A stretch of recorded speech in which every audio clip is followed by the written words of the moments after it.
और आप जानते हो तुलसीदास जी महाराज ने रामचरितमानस के रचना काल का इसमें प्रसंग आया है। बहुत अद्भुत वो कथा है, आप जानते हो।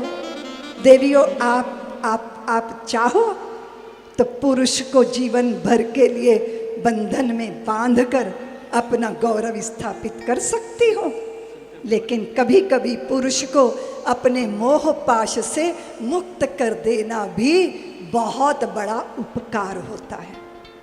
अरे ऐसा रत्ना ने किया था। ऐसा किसने किया था? तुलसीदास जी की पत्नी रत्ना ने। उनको बहुत आसक्ति थी रत्ना के प्रति, बहुत आसक्ति थी। मायके गई पत्नी के लिए इतने अधीर हो गए कि सुबह तक की प्रतीक्षा नहीं कर सके। नदी के किनारे खड़े हुए तो बाढ़ग्रस्त नदी थी। नाविक से कहा उस पार ले चलो। नाविक ने कहा कि मैं बौरा नहीं गया, मैं पगला नहीं गया, मेरे स्क्रू ढीले नहीं हैं जो मैं बाढ़ग्रस्त नदी में नाव डालूंगा। मुर्दे की छाती पे चढ़ गए थे, उस पार गए।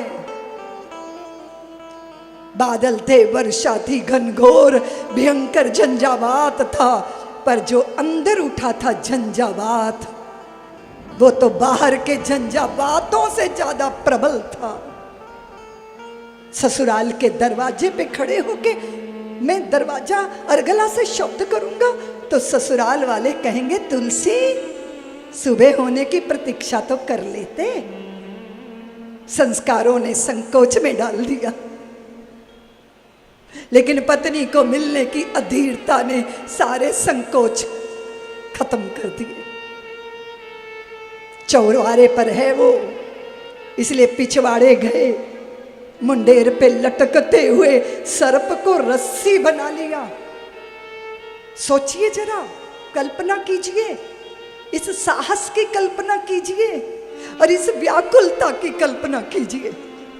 इस अधीरता को तो अनुभव करो देपालपुर वालों, कि मुर्दा नाव बन जाए और सर्प रस्सी बना लिया जाए। और जिस कामिनी के लिए ये सब किया जाए और जब उसके सम्मुख जाके खड़ा हुआ जाए और वो दुत्कार दे, कैसा लगता है? बोलो। विकट कामनाओं को देता हुआ चुनौती चला वियोगी। ध्यान से सुनिएगा। विकट कामनाओं को देता हुआ चुनौती चला वियोगी। काम कामना हुई कामिनी से निंदित होकर उपयोगी।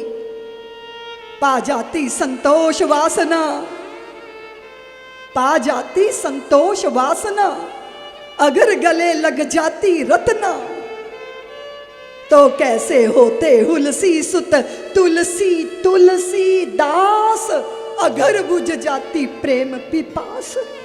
रत्ना ने बाहों में बांध लिया होता तो कहानी खत्म हो गई होती।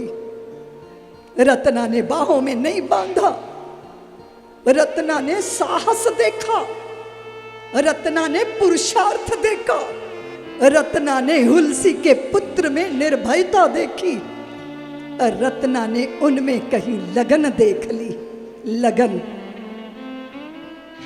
और फिर कह दिया कि इस मल मूत्र की पोटली के लिए, इस शरीर के लिए आप इतने व्याकुल हो गए कि आपको दुनिया की कोई बाधा नहीं लगी।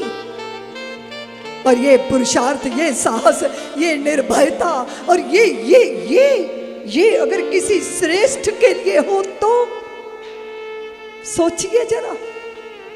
उसने कहा जैसी नियत राम पर तैसी हरि पर होए, चले जाओ वैकुंठ को बाह न पकड़े कोई। कौन दुनिया में है जो आपका मार्ग रोक सके?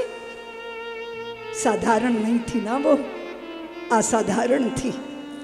भारत की देवियां, बहुत ऐसी देवियां हुई जो असाधारण हैं। साधारण स्त्री को तो मजा आ जाता। लोग मुझे कहते हैं दीदी माँ हम तो अपने पति को उंगलियों पे नचाती हैं। तो हमने कहा भैया वो 1.5 क्विंटल का तेरी उंगली पे चढ़ कैसे जाता है? अरे बोले दीदी माँ उंगली पे चढ़ने का मतलब उंगली पे चढ़ना नहीं होता, उंगली के इशारों पे नचाना। तो साधारण स्त्री है जो रूप लावण्य में पुरुष को बांध ले, वो असाधारण है जो पुरुष को अपने बंधन से मुक्त कर दे और किसी श्रेष्ठ लक्ष्य का, किसी श्रेष्ठ मंजिल का राही बना। ऐसी रत्ना पा जाती संतोष वासना, अगर गले लग जाती रत्ना तो कैसे होते हुलसी सुत तुलसी तुलसीदास, अगर बुझ जाती प्रेम पिपास। और ये बात निश्चित है कि आप अपनी प्रेयसी को पालो, प्रेमिका को पालो, प्रेमी को पालो, मन चाहे पद पालो, पैसा पालो, पेट भर लो,